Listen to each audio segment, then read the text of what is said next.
श्री कृष्ण कहते हैं कि जीवन में एक दोस्त कर्ण जैसा भी जरूर होना चाहिए, जो तुम्हारे गलत होते हुए भी तुम्हारे लिए युद्ध करे। होने वाले खुद ही अपने हो जाते हैं, किसी को कहकर अपना नहीं बनाया जाता। रिश्ते हमेशा एक दूसरे का ख्याल रखने के लिए बनाए जाते हैं, एक दूसरे का इस्तेमाल करने के लिए नहीं। चूम लेता हूँ हर मुश्किलों को मैं अपना मानकर, जिंदगी कैसी भी आखिर है तो मेरी। जो हैरान है मेरे सब्र पर, उनसे कह दो जो आंसू जमीन पर नहीं गिरते वह दिल चीड़ जाते हैं। डर रखिए वक्त की मार से, बुरा वक्त किसी को बताकर नहीं आता। धन ना हो तो रिश्ते उंगली पर गिने जाते हैं, और धन हो तो रिश्ते डायरी में लिखे जाते हैं। जहर का भी अपना हिसाब है, मरने के लिए थोड़ा सा और जीने के लिए बहुत सारा पीना पड़ता है। डूबी है मेरी उंगलियां खुद अपने लहू में, कांच के टुकड़ों को उठाने की सजा है। ताकत की जरूरत तभी पड़ती है जब किसी का बुरा करना हो, वरना दुनिया में सब कुछ पाने के लिए प्रेम ही काफी है। श्री कृष्ण कहते हैं ओस की बूंद यदि केले के पत्ते पर गिरे तो वो कपूर बन जाती है, शीत में गिरे तो मोती, यदि विषधर के मुख में गिरे तो विष। बूंद एक है परंतु उसके प्रारब्ध भिन्न है, क्योंकि उसे आकर्षित करने वालों का व्यवहार भिन्न है। इसलिए यह आप पर निर्भर करता है, आपके भविष्य में विष चाहिए या अमृत। स्मरण रखें, हम वही बन जाते हैं जैसा हम सोचते हैं, जैसा विश्वास रखते हैं। यह आपका विश्वास ही है जो ये निर्धारित करेगा कि आपको विष मिलेगा या अमृत। इसलिए अपनी सोच को सुदृढ़ रखिए, सकारात्मक रखिए, और फल भी सकारात्मक ही आएगा। श्री कृष्ण कहते हैं अनुभव की भट्टी में जो तपते हैं वह दुनिया के बाजार में वही सिक्के चलते हैं। लोगों की निंदा किए बिना दुष्ट व्यक्ति को आनंद नहीं आता। जैसे कौवा सभी रसों का भोग करता है, परंतु गंदगी के बिना उसकी तृप्ति नहीं होती। जिंदगी एक बार मिलती है, यह बिल्कुल गलत है। सिर्फ मौत एक बार मिलती है, जिंदगी तो हर रोज मिलती है। जब सोच में मोच आती है तब हर रिश्ते में खरोच आ जाती है। समय एक ऐसी गाड़ी है जिसमें ब्रेक भी नहीं और रिवर्स गियर भी नहीं है। जिम्मेदारियों की एक खूबी होती है, यह आपको कभी बिगड़ने नहीं देती। कानून की जरूरत बुरे लोगों के लिए है, क्योंकि सभ्य लोग तो शर्म से ही मर जाते हैं। किसी की तारीफ करने के लिए जिगर चाहिए। बुराई तो बिना हुनर के भी किसी की जा सकती है। मेरी खामोशी से किसी को कोई फर्क नहीं पड़ता, और शिकायत में दो शब्द कह दूं तो वह चुप जाते हैं। श्री कृष्ण कहते हैं जब से ये सृष्टि बनी है, नदी की धारा और चट्टान के मध्य सदा संघर्ष रहा है, परंतु हर बार चट्टान की कठोरता को हारना पड़ता है, और नदी की धारा कोमल होते हुए भी कठोर चट्टान को काट देती है। कभी सोचा है ऐसा क्यों होता है? चट्टान इतनी कठोर और जल इतना कोमल, चट्टान इतना दृढ़ लेकिन जल इतना लचीला होने पर भी सदा जल कठोर चट्टानों के माध्यम से अपना मार्ग बना ही लेती है। कारण केवल एक ही है, और वो है लगातार चलने की क्षमता। जल बढ़ता रहता है, चट्टान अडिग रहती है। इसी कारण जल चट्टान को काट कर मार्ग बना लेता है। इसीलिए लगातार चलते रहें, रोकिए मत, क्योंकि चट्टान जैसी हर समस्या को आप भी जल की तरह काट सकते हैं। श्री कृष्ण कहते हैं हम क्या करते हैं इसका महत्व कम है, किंतु हम उसे किस भाव से करते हैं इसका बहुत महत्व है। फल कुचलने का हुनर भी सीखिए। सांपों के खौफ से जंगल नहीं छोड़ा करते। उदास तो बहुत रहे मगर कभी जाहिर ना किया सब ठीक है, बस इसी शब्द ने सब संभाल लिया।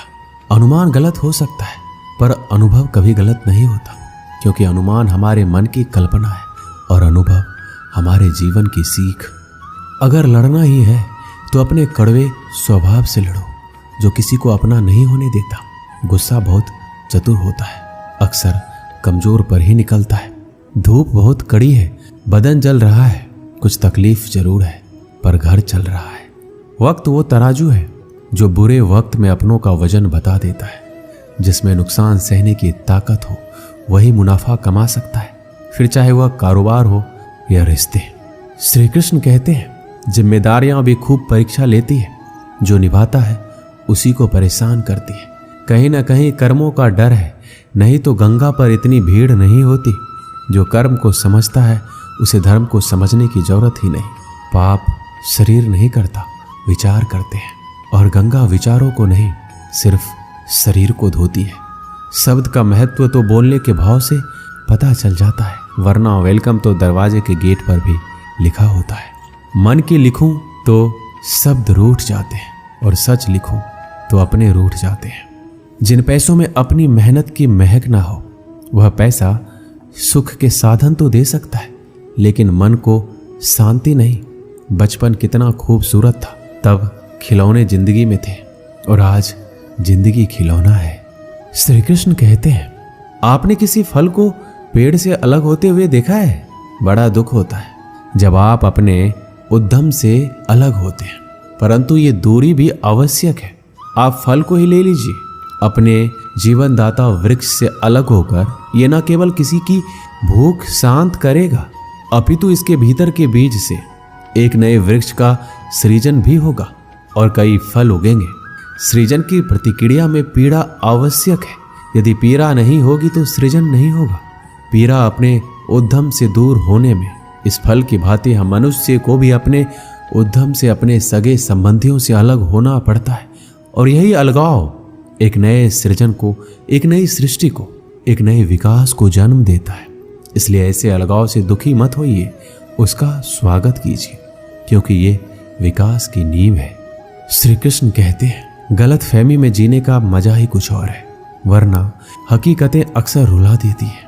जब तक रास्ते समझ में आते हैं तब तक लौटने का वक्त हो जाता है। यही जिंदगी है।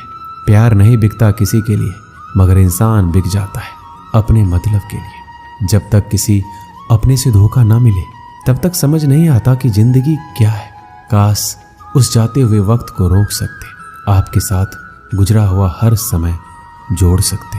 मुझे नफरत पसंद है, लेकिन दिखावे का अपनापन नहीं। शीशा कमजोर बहुत होता है, मगर सच दिखाने से घबराता नहीं है। श्री कृष्ण कहते हैं, अपराध वो भावना है जिसके कारण संसार में सदा दुख ही व्याप्त रहता है। हम सब अपराधियों से घृणा करते हैं, उन्हें कोसते हैं, परंतु क्या कभी विचार आया है कि कोई भी जन्म से अपराधी नहीं होता? तो ऐसा क्या कारण है कि कोई इतना बुरा बन जाता है कि वो बुराई की सीमा ही पार कर जाए? कारण है कामना। यदि कामना पर नियंत्रण ना रखा जाए, यदि कामना को पूर्ण करने के लिए परिश्रम ना किया जाए, तो वो तृष्णा में बदल जाती है, और तृष्णा लालच में, और लालच छल में, और छल करते ही मनुष्य अपराध की ओर अपना पग बढ़ा देता है। इसलिए ये अत्यंत आवश्यक है कि मन की कामनाओं पर नियंत्रण रहे। यदि मन पर नियंत्रण रहेगा तो अपराध पर स्वयं ही नियंत्रण हो जाएगा। हम सब का मन करता है कि हम जीवन में ऐसे शिखर पर पहुंचे जहां हमसे ऊपर कोई ना हो, जहां हमें कुछ करने की आवश्यकता ना पड़े। कुछ लोग इस शिखर पर पहुंच भी जाते, परंतु उनका मन सदा विचलित रहता है। मनोरंजक बात है ना कि जिस विश्राम को पाने के लिए हम इतनी मेहनत करते हैं, इतना परिश्रम करते हैं, वो हमें मिलता ही नहीं। कारण स्वयं सोचिए, वन का राजा होने के पश्चात भी सिंह को शिकार करने के लिए परिश्रम क्यों करना पड़ता है? क्योंकि राजा होने का अर्थ ये नहीं कि वो सदा सोता रहे और मृग स्वयं उसके समक्ष आकर कहे, आइए महाराज, मुझे खाकर अपनी भूख मिटाइए। तो ये समझ लीजिए, कार्य आपके परिश्रम से संपन्न होते हैं, केवल कामना से नहीं। यदि आप नीचे हैं तो सदा स्मरण रखिए कि आपका परिश्रम ही आपको ऊंचाइयों पर ले जाएगा, और यदि आप ऊंचाई पर हैं तो वहां पर भी रहने के लिए आपको निरंतर परिश्रम करते रहना होगा। अर्थात परिश्रम से मुक्ति नहीं है, क्योंकि परिश्रम ही जीवन है। भगवान श्री कृष्ण कहते हैं कि डरो मत, ईश्वर हमेशा तुम्हारे साथ है। जब कभी हमारे मन में डर पैदा होता है तो हम भयभीत हो जाते हैं और कई सवाल मन में उथल पुथल मचाने लगते हैं कि अब क्या होगा, कैसे होगा, क्या हम हार जाएंगे या फिर कहीं ये अंत तो नहीं। हमें अपने आसपास वो सभी चीजें दिखाई देने लगती है जो वास्तव में होती ही नहीं है। हमारे मन की कल्पना ही हमारे मन के डर को जन्म देती है, और ये डर हमारे वर्तमान और भविष्य को नष्ट कर देता है। अक्सर हमने देखा होगा कि संसार में सभी लोगों को किसी न किसी वस्तु का या फिर किसी न किसी व्यक्ति का डर हमेशा ही सताता रहता है। और जो सबसे बड़ा डर मनुष्य के मन में घर कर लेता है वो होता है मृत्यु का डर, जो हर एक व्यक्ति को आजीवन परेशान किए रखता है।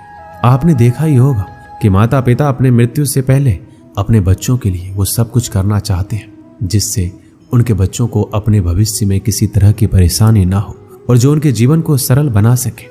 लेकिन क्या ये सही मार्ग है? क्या इससे उनकी संतान अपने भविष्य के प्रति इस डर के भाव को खत्म कर सकती है? भगवान श्री कृष्ण सदैव कहते हैं कि हम अपने जीवन काल में बहुत से कर्म करते हैं, लेकिन जो कर्म हम पहले से करते आ रहे हैं अगर उससे कुछ अलग करना चाहते हैं तो हमें हमारी हार का या फिर हमें असफल होने का डर सताता है और हम बिना परिणाम जाने ही अपने मन में ये सोच लेते हैं कि कुछ ना कुछ जरूर बुरा हो जाएगा, और यही भाव हमें डर की स्थिति में पहुंचा देता है। और श्री कृष्ण के अनुसार यही डर हमें अज्ञानता की ओर ले जाता है। वास्तव में अज्ञानता का पहला चरण है भय, भय जो श्रेष्ठ से श्रेष्ठ मनुष्य के विवेक को हर लेता है। जरा स्वयं ही अनुमान लगाइए कि कोई आपको तैराकी के लिए कह दे, लेकिन आज से पहले आपने कभी भी तैराकी नहीं की है, तो आप अपनी तैराकी सीखने से पहले ही अपने मन में यदि ये डर बैठा लेते हैं कि कहीं आप डूब ना जाए या फिर आपके साथ कोई अनहोनी ना हो जाए, तो आजीवन आप तैराकी सीख नहीं पाएंगे, अज्ञान रह जाएंगे। फिर चाहे आपके पास ब्रह्मांड का सबसे उत्तम गुरु ही क्यों ना हो। श्री कृष्ण कहते हैं इस डर को पीछे छोड़कर सफलता के मार्ग पर बढ़ना जरूरी है।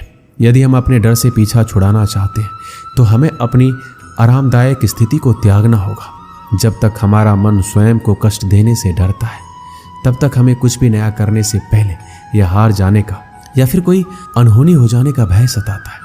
इसलिए यदि हम डर को जीतना चाहते हैं तो हमें डर का सामना खुद ही करना होगा और अपने हृदय को कठोर बनाना होगा। तब जाकर हम इस डर की परिस्थिति से बाहर आ जाएंगे। श्री कृष्ण कहते हैं अगर हमें अपने डर पर विजय प्राप्त करनी है तो हम परिणाम की चिंता नहीं करते हैं। कर्म करते जाओ, फल की चिंता मत करो। समय आने पर फल आपको अपने आप ही मिल जाएगा। और यदि हम फल की चिंता किए बिना स्वतंत्र रूप से कर्म करते हैं तो निश्चित ही परिणाम में स्वादिष्ट फल चखने के लिए मिलते हैं। इसी स्थिति को यदि आप कलयुग के अनुसार देखेंगे तो श्री कृष्ण स्वयं कहते हैं कि कोई भी परिस्थिति हो, कैसी भी हालात हो, वो सदैव जीव आत्मा के साथ रहते हैं और अपना कर्म करते जाओ और भयभीत होने की कोई भी आशंका मत छोड़ो, क्योंकि वो सदैव अपनी संतान के साथ में है। फिर आप कैसी भी मुश्किल परिस्थिति में हैं, चाहे कितनी भी दुर्गम हालात हो, चाहे ब्रह्मांड में हो, दुनिया में हो, कोई आपका साथ दे या ना दे, लेकिन ईश्वर सदैव आपके साथ रहेगा। एक गांव में एक किसान रहता था। उस गांव के बाहर एक छोटा सा खेत था। एक बार फसल बोने के कुछ दिनों बाद उसके खेत में चिड़िया ने घोंसला बना लिया। कुछ समय बीता तो चिड़िया ने वहां 2 अंडे भी दिए। उन 2 अंडों में से 2 छोटे छोटे बच्चे निकल आए। वो बड़े मजे से उस खेत में अपना जीवन गुजारने लगे। कुछ महीनों के बाद फसल कटाई का समय आ गया। गांव के सभी किसान अपने खेतों की फसल की कटाई में लग गए। अब चिड़िया और उसके बच्चों को वह खेत छोड़कर नए स्थान पर जाने का समय आ गया था। एक दिन खेत में चिड़िया के बच्चों ने किसान को ये कहते सुना कि कल मैं फसल कटाई के लिए अपने पड़ोसी से पूछूंगा और उसे खेत में भेजूंगा। यह सुनकर चिड़िया के बच्चे परेशान हो गए। उस समय चिड़िया कहीं गई हुई थी। जब वो वापस लौटी तो बच्चों ने उसे किसान की बात बताई कि माँ, आज हमारा यहाँ अंतिम दिन है, रात में हमें दूसरे स्थान के लिए यहाँ से निकलना होगा। चिड़िया ने उत्तर दिया, इतनी जल्दी नहीं बच्चों, मुझे नहीं लगता कि कल खेत में फसल की कटाई होगी। चिड़िया की कही बात सही साबित हुई। दूसरे दिन किसान का पड़ोसी खेत में नहीं आया और फसल की कटाई नहीं हो सकी। शाम को किसान खेत में आया और खेत को जैसे का तैसा देख बुदबुदाने लगा कि ये पड़ोसी तो नहीं आया। ऐसा करता हूँ कल अपने किसी रिश्तेदार को भेज देता हूँ। चिड़िया के बच्चों ने फिर किसान की बात सुनी और परेशान हो गए। जब चिड़िया को उन्होंने ये बात बताई तो वह बोली, तुम लोग चिंता मत करो, आज रात हमें जाने की जरूरत नहीं है। मुझे नहीं लगता कि किसान का रिश्तेदार आएगा। ठीक ऐसा ही हुआ और किसान का रिश्तेदार अगले दिन खेत नहीं पहुंचा। चिड़िया के बच्चे हैरान थे कि उनकी माँ की हर बात सही हो रही है। अगली शाम किसान जब खेत आया तो खेत की वही स्थिति देखकर बुदबुदाने लगा कि ये लोग तो कहने के बाद भी कटाई के लिए आते नहीं। कल मैं खुद आकर फसल की कटाई शुरू करूंगा। चिड़िया के बच्चों ने किसान की बात सुनी, फिर अपनी माँ को ये बात बताई। तब चिड़िया बोली कि बच्चों, अब समय आ गया है ये खेत छोड़ने का। हम आज रात ही ये खेत छोड़कर दूसरी जगह चले जाएंगे। दोनों बच्चे हैरान थे कि इस बार ऐसा क्या है जो माँ खेत छोड़ने को तैयार है।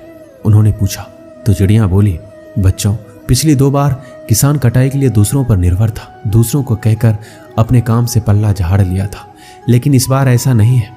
इस बार उसने ये जिम्मेदारी अपने कंधों पर ली है, इसलिए वह अवश्य आएगा। उसी रात चिड़िया और उसके बच्चे उस खेत से उड़ गए और कहीं और चले गए। इस कहानी से हमें यही सीख मिलती है कि दूसरों की सहायता लेने में कोई बुराई नहीं है, किंतु यदि आप समय पर काम शुरू करना चाहते हैं और चाहते हैं कि वह समय पर पूरा हो जाए, तो उस काम की जिम्मेदारी स्वयं लेनी होगी। दूसरे भी मदद उसी की करते हैं जो अपनी मदद खुद करता हो। दोस्तों, इस वीडियो में बस इतना ही। मिलते हैं अगले वीडियो में। अपना ख्याल रखिएगा। जय श्री कृष्णा।